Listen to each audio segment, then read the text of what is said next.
Fellow traders, 'tis I, TheRumpledOne, coming to you on Thursday, May the 8th. The year is 2025. Let's talk trading. Trade like a chess master. These videos are for educational purposes only. Your results may differ from mine. A friendly reminder to always have your risk management in place so you don't lose more than you're willing to lose on any one single trade or during any one single session. Trade like a chess master. Earlier this morning, I woke up early, couldn't go to stay to sleep. So I was scrolling through YouTube and I came across a video that talked about chess. And I watched it, and it's real interesting because they were saying how you play chess is kind of how you live your life. And there was a lot of similarities between what they talked about, what the chess masters do, and versus what we talk about, what good traders do. And one of the things that really clicked for me was they said that um, chess masters use both sides of their brain. It's not just all logical, but they also have another part to it. And they said after a while that they're not just using logic, but they're recognizing patterns. They did a study and they showed how fast these chess masters could look at the board and recognize, the position, the play, the strategy. And I was thinking that's a lot like trading. It's like sometimes when I'm talking to Walmart, we could be talking about something that has nothing to do with trading, and he's sitting there trading it because he's at a totally different level. It's almost like when you drive. I think Ivan did some videos talking about you need to learn how to drive your trades, because when you're driving your car, you're not thinking, you're driving, and you're reacting to stimuli, and you can hold a conversation. You can look um, at your radio and change the settings and the stations and the volume, and women can put their makeup on. I mean, there's driving just becomes second nature. You don't think about it, you just do it. And that's the kind of level that we should strive for traders. But the question is, what gets in the way? What prevents us from trading like a chess master, or just to trade like we drive? I mean, why don't we just drive our trades? And I think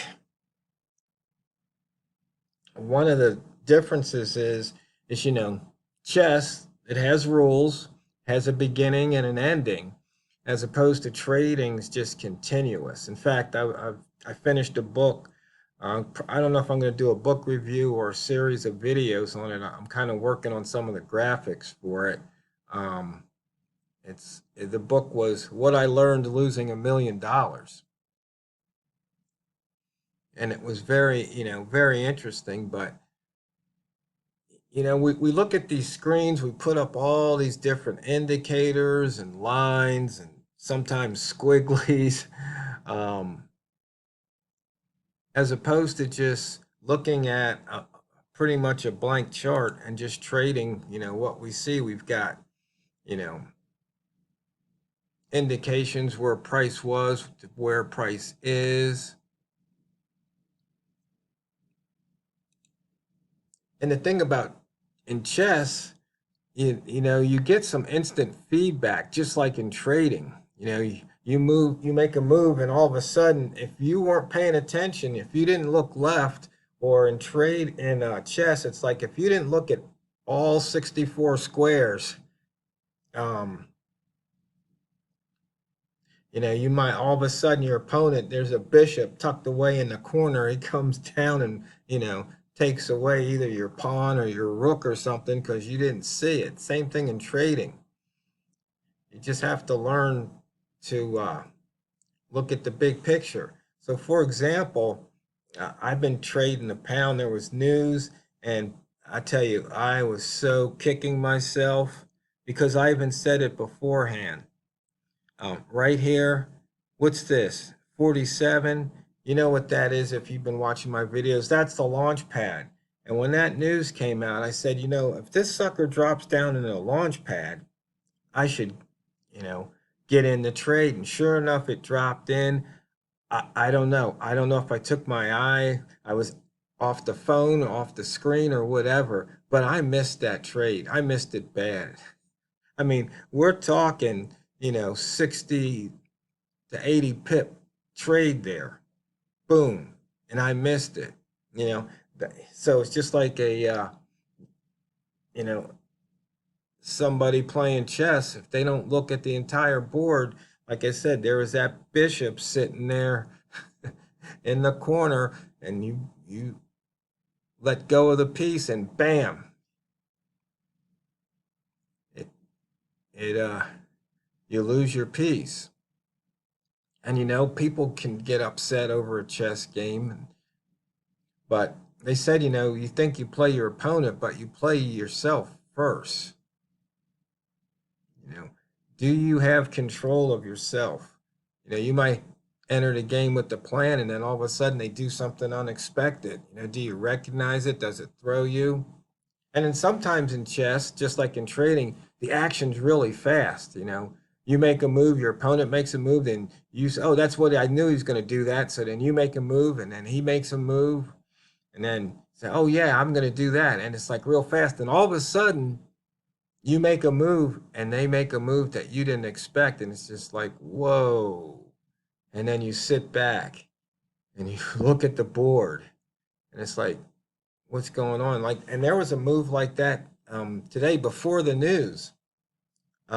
Price spiked up, and I'm like, what the heck happened? It was about, I think news came out at 4 a.m. my time, and it was around, I think 2 a.m. or 3 a.m. my time, where price just made this move out of nowhere, about 20 some pips. And I'm thinking, wait a minute, the news isn't for 2 hours. And it like, so I just stopped. It's like, what's going on?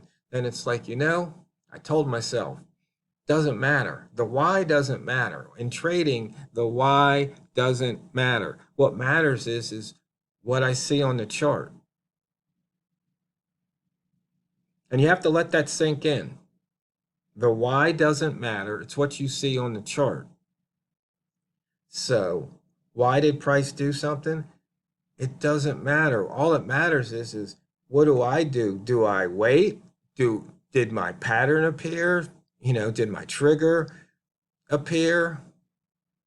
When I analyze it, does it say, okay, now it's in a position to sell when it was in a position to buy, or vice versa? So, you know, I'm looking here, I'm looking left, there's a bunch of wicks. To me, I want to sell. So what I would do is I would wait, or if price was, say, up in this area, I might just go ahead and jump into trade because it's in the wick zone. So rather than wait for a flip-flop box or maybe a higher high, lower close, I might just go ahead and enter that trade in this area. Why? Because you can see it's ranged. And you can see here, it ranged, ranged, ranged, and it's just doing that motion. And there was another trade where I was kicking myself. You see this gap? You see this gap right here? I'm thinking, I know it needs to do it. I think I got in a trade about here, and I somewhere, and I didn't take it. Then it ran against me, and then it almost came back to where it was, but not quite. Then it ran against me, and then finally that gap got filled. And then some. And so what happens is, you know, you see these trades like here, from here to here, that's a good, what, 7, 8 pips?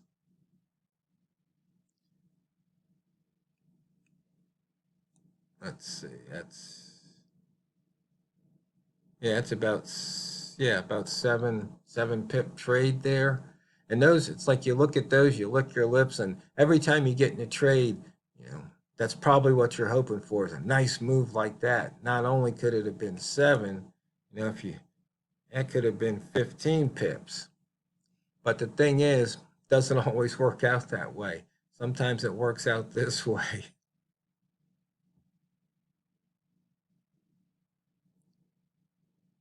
And so you see here, I wouldn't have taken those trades yet because it's like, okay, so now I'm looking to the left, and you can see here, sellers, sellers in that wick, sellers, and there you go.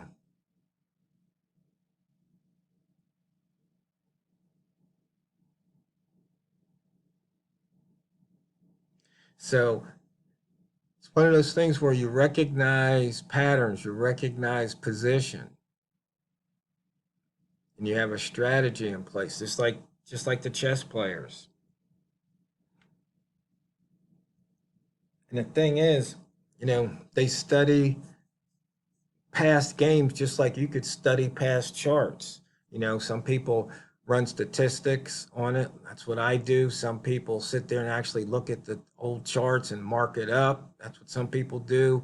Other people will run back tests and let the computer say, oh, well, this is what would have happened. But even though it's not true, because um, you enter the market, you change it. You know, that was the market without you. This is the market with you. And so you can see here, as I said, you know, I was waiting for price to get up here. I looked to the left. All I saw was sells right here. Right there is a flip-flop box. But you see here, you'd be struggling. Why? Well, it's about halfway between the range. It might come back down here, but then again, it might not.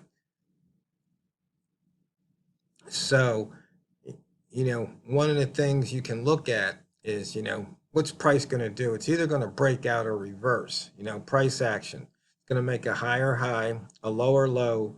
It'll do both or do neither. So you either get a higher high, higher low bar, lower high, lower low bar, inside bar or outside bar. Those are the options. And of course, they could either be bullish or bearish. Point being,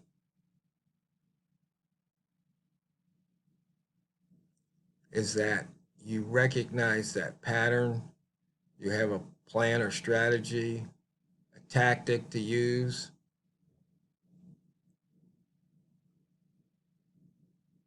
And they say sometimes in chess, it's patience, it's about positioning.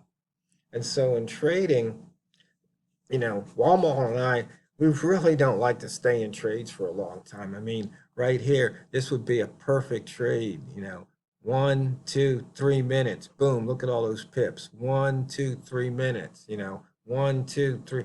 But it's not often you get trades like that. The market doesn't move. It's more like this. And so, you know, statistics say it's going to range 70% of the time. So if you're looking for a breakout, it's only going to happen maybe, you know, 3 out of 10 times, you know, maybe 1 out of 3 times, somewhere around there. But if you look for a reversal, you got much better odds. So that's one of the reasons why I like being a rat, you know, off of the rat zone. So once again, you know, trading like a chess master. So in fact, the name of that video is called "What Chess Does to Your Brain." It's on YouTube in case you're interested. Actually, I'm going to pause the video and let me bring it up, that way you can see. So here's that video, "What Chess Does to Your Brain." So you might be interested in it. I know I thought it was definitely worth the watch.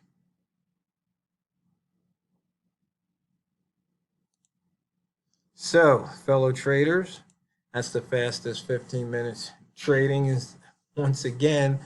So, let me know if you have any questions or any ideas about how to trade like a chess master. And as always remember, Never forget, it's not what you trade, it's how you trade it. So go out there and drain the banks. Rumple one over.